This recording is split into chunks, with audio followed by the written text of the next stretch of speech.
വേണ്ടിയും ആർദ്രമായി സ്വാഗതം പറയും. അതുപോലെ തന്നെ നമ്മുടെ ഈ പരിപാടി വായനാ പക്ഷാചരണം ഉദ്ഘാടനം ചെയ്യുന്നത് നമ്മുടെ ജില്ലാ കൌൺസിൽ പ്രസിഡന്റായ ബഹുമാന്യനായ അലിയാർ സാറാണ്. ഞാൻ അലിയാർ സാറിനെ കുറിച്ച് നിങ്ങളോടൊന്നും പറയേണ്ട കാര്യമില്ല. സാറിനെയും ഹൃദയപൂർവ്വം സ്വാഗതം ചെയ്യും. അതുപോലെ തന്നെ കേണൽ വിജയകുമാർ സാറ് ഇന്ന് എല്ലാ മേഖലയിലും കൈവച്ചുകൊണ്ടിരിക്കുകയാണ്. വളരെ നല്ല വിശാലമായ മനസ്സുള്ള ഒരു വ്യക്തിയാണ് സാറ്. വലിയ പദവിയിലേക്ക് റിട്ടയർ ചെയ്ത ഒരു മനുഷ്യനാണ്. സാറിന് വേണമെങ്കിൽ വീട്ടിൽ സ്വസ്ഥമായിട്ടിരിക്കാൻ. പക്ഷെ സാർ വളരെ ആക്റ്റീവായ എല്ലാ രംഗങ്ങളിലും ഉണ്ട്. ലൈബ്രറി മാത്രം നമ്മുടെ വയോജന വേദിയുടെ ചെയർമാൻ കൂടിയാണ്. ധാരാളം പരിപാടികൾ നടത്തണമെന്ന് ആഗ്രഹം ചേർന്നുണ്ട്. പക്ഷെ പലരുടെയും ഒരു സഹകരണം നമുക്ക് ലൈബ്രറി ഞാൻ നേരത്തെ പറഞ്ഞതാണ്. ഒരു സഹകരണത്തിന്റെ അഭാവം സാറിടക്ക് എന്നോട് പറയാറുണ്ട്. അപ്പൊ അതുപോലെ തന്നെ ഞാൻ സാറിനെ ശ്രദ്ധിച്ചൊരു കാര്യം, നമ്മള് സാറ് തഹസിൽദാർ പോസ്റ്റിൽ റിട്ടയർഡ് ചെയ്ത ആളാണ്. സാറ് ഇതുപോലെ ലൈബ്രറിയുടെ എല്ലാ കാര്യങ്ങളും ഏത് കമ്മിറ്റി വിളിച്ചാലും സാറ് ആദ്യം വരും. ഏത് പരിപാടിയിലും സാറ് റെപ്രസെന്റ് ചെയ്യും. നമ്മുടെ മറ്റ് എല്ലാ കാര്യങ്ങളും ആക്റ്റീവ് നിൽക്കുന്ന സാധു സാറ് നമ്മുടെ ലൈബ്രറിക്ക് ഒരു മുതൽക്കൂട്ടാണ്. സാറിനെ ഞാൻ ഹൃദയപൂർവ്വം സ്വാഗതം ചെയ്തു. അതുപോലെ നമ്മുടെ കൃതജ്ഞത പറയുന്നത് നമ്മുടെ ഷാജി ഗ്രാമ.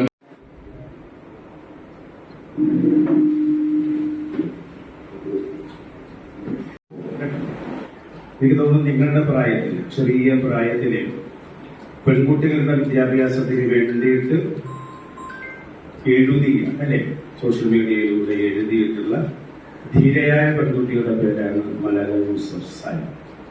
പാകിസ്ഥാനിലെ സ്വാദ് താഴ്വരയിലായി ഇവര് ജീവിച്ചിരുന്നു. പെൺകുട്ടികൾക്ക് വേണ്ടിയിട്ട് വിദ്യാഭ്യാസ പ്രവർത്തനം നടത്തരുതെന്ന് താലിബാൻ തീവ്രവാദികൾ പല പ്രാവശ്യം മലാലയോട് പറഞ്ഞിരുന്നു. മലാല അത് അനുസരിച്ചില്ല. അറിവ് സമ്പാദിക്കാനുള്ള ഏറ്റവും ഒരു ഷോർട്ട് കട്ടായിട്ട് വരുന്നതാണ് വായന. ആ വായനശാലയിലാണ് നമ്മൾ ഇരിക്കുന്നത് എന്ന് മനസ്സിലാക്കുക. 10,000-കണക്കിന് പുസ്തകം താഴെ ഇരിക്കുന്നത്. ഒന്നും രണ്ടും പുസ്തകമല്ല, 10,000-ത്തിലധികം പുസ്തകങ്ങളുള്ള എനിക്ക് തോന്നിയിരിക്കുന്നത് 13,000-ലധികം പുസ്തകങ്ങൾ താഴെ ഇരിപ്പുണ്ട്. പുസ്തകാലയങ്ങൾ സ്വാഭാവികമായി സരസ്വതി ക്ഷേത്രമാണ് ഏതുവരെ പുസ്തകങ്ങൾ വായിക്കപ്പെടുന്നത്. പുസ്തകങ്ങൾ വായിക്കപ്പെടുന്നതിന് എത്ര മഹത്തായ സാധനമാണെങ്കിലും ഉപയോഗശൂന്യമായി ഇരിക്കുകയാണെങ്കിൽ പ്രസരിപ്പിക്കപ്പെടുന്നത് ഈ പറയുന്ന ഐശ്വര്യത്തിന്റേതായ ദേവതകളൊന്നും അവിടെ വരാൻ പോകുന്നില്ല. പകരം വരുന്നത് ഭൂദേവിയായിരിക്കും. ഒരു മഹാപാതകമാണ് ഇരിക്കുന്ന പുസ്തകങ്ങൾ. എന്നിൽ അർപ്പിച്ചിരിക്കുന്ന കർത്തവ്യം എന്ന് പറയുന്നത് PN പണിക്കർ അനുസ്മരണമാണ്. അതിൻ്റെ ഏതാണ്ടൊരു തുടക്കം വളരെ ചുരുക്കി അലിയാർ സാറ് പറഞ്ഞു. നമ്മൾ ഇന്ന് കേരളത്തിലെ എല്ലാ ഗ്രന്ഥശാലകളും സ്കൂളുകളും ഉൾപ്പെടെ എല്ലാ സ്ഥാപനങ്ങളും ഇന്ന് വായന ദിനം വളരെ സമുചിതമായി വ്യത്യസ്തമായ രീതിയിൽ ആഘോഷിക്കുന്ന ദിനമാണ്. അതിന് ഒരു പ്രധാന കാരണം സാർ സൂചിപ്പിച്ചതുപോലെ തന്നെ വളരെ ചെറിയൊരു മനുഷ്യൻ, പക്ഷേ കൃത്യമായ ആശയത്തോടു കൂടി പ്രവർത്തിച്ച ഒരു മനുഷ്യൻ. നാടിന് സമർപ്പിക്കാൻ കഴിഞ്ഞാൽ ഒരു സ്വർണ്ണ മോതിരം ഞാൻ നിങ്ങൾക്ക് സമ്മാനമായി തരാം എന്ന് പറഞ്ഞു. നമ്മുടെ PN പണിക്കർ സാറ് തൻ്റെ ഉദ്യമം കൃത്യമായി നിറവേറ്റി. അദ്ദേഹം ഒരുപാട് കഷ്ടപ്പെട്ട് ഒരുപാട് ആളുകളെ സംഘടിപ്പിച്ച് വായനയിലേക്ക് ആളുകളെ നയിക്കത്തക്ക രീതിയിലുള്ള പ്രവർത്തനങ്ങളിലൊക്കെ ഏർപ്പെട്ട് ഗ്രന്ഥശാല സ്ഥാപിച്ചു. അപ്പോൾ അദ്ദേഹത്തിൻ്റെ പ്രവർത്തന മികവിൽ ആ മുൻസിഫ് സന്തോഷവാനാകുകയും അദ്ദേഹത്തിന് ആ മോതിരം കൊടുക്കുകയും ചെയ്തു എന്നാണ് കഥ. അങ്ങനെ 1945 ഒരു ഗ്രന്ഥശാല അമ്പലപ്പുഴയിൽ രൂപം കൊണ്ടു. അതിന്റെ ആദ്യത്തെ മീറ്റിംഗ് വിളിച്ചപ്പോൾ 40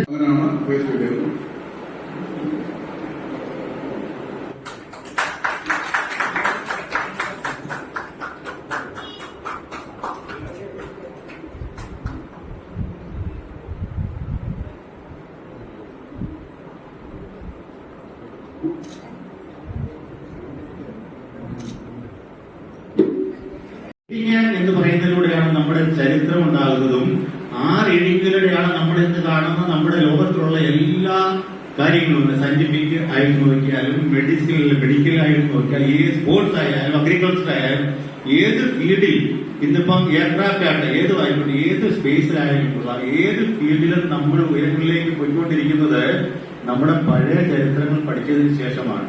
പുതിയ ചരിത്രം എഴുതണമെങ്കിൽ തന്നെ പഴയ ചരിത്രം പഠിക്കണം.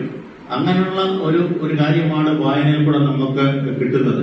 ഇത് എത്ര വായിച്ചാലും നമ്മൾ മരിക്കുന്നവരെ വായിച്ചാലും നമ്മളൊരു കംപ്ലീറ്റ് നോളജ് ഉള്ള വ്യക്തിയാണെന്ന് ആർക്കും പറയാൻ കഴിയില്ല. അതാണ് നമ്മുടെ ശ്രീനാരായണ പറഞ്ഞത്.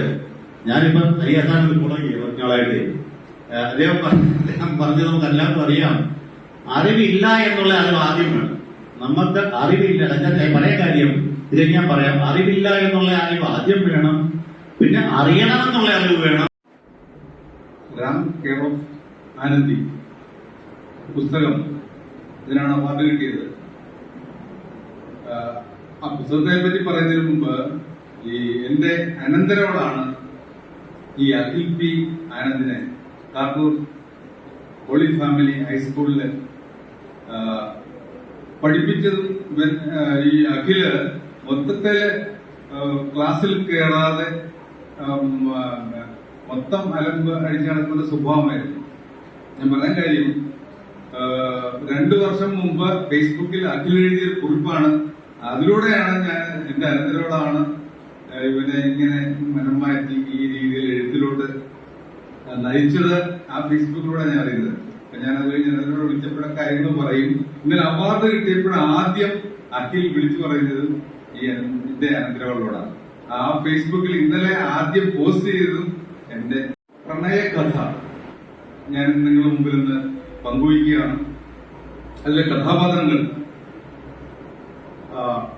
ഡിഗ്രി ഫൈനൽ ഇയർ പഠിക്കുന്ന 2 യുവ മിഥുനങ്ങളാണ്. ഒരു കോളേജില് കൂട്ടുകാർക്കും നാട്ടുകാർക്കും ഒക്കെ അറിയാം ഇവര് പ്രേമബദ്ധരാണെന്ന്. കോളേജ് ക്യാമ്പസിലും ലൈബ്രറിയിലും കാന്റീനിലും മരത്തണലിലൊക്കെ അവര് നിത്യ സന്ദർശകരായിരുന്നു. അങ്ങനെ ഇരിക്കെ ഇവരുടെ കോളേജിന്റെ 3-ാം വർഷ ഡിഗ്രി അവസാനിക്കുകയാണ്. ആ സമയത്ത് അവരുടെ ഫെയർവെൽ മീറ്റിംഗ് അറേഞ്ച് ചെയ്യുന്നു. ആ ഫെയർവെൽ മീറ്റിംഗിന്റെ മുന്നില് അന്ന് നമുക്കറിയാം മുൻകാലത്തെ കഥയാണ്. അന്ന് പ്രേമലേഖനമാണ്, കത്തുകളാണ്. ഇന്ന് എല്ലാം നവമാധ്യമങ്ങളിലായിരുന്നു മാത്രം. അപ്പൊ അങ്ങനെ കത്തിലൂടെ ഈ നമ്മുടെ നായകൻ വായനാ ദിനവുമായി ബന്ധപ്പെട്ട് വർഷങ്ങളായി ഏതാണ്ട് 30-35 വർഷമായി ഞാൻ തന്നെ ഈ സ്കൂളുകളിലൊക്കെ ഇങ്ങനെ കേൾക്കുന്നു. ഓരോ പ്രാവശ്യവും കേൾക്കുമ്പോൾ ഓരോ പുതിയ അറിവുകളാണ് നമുക്ക് കിട്ടിയിട്ടുള്ളത്.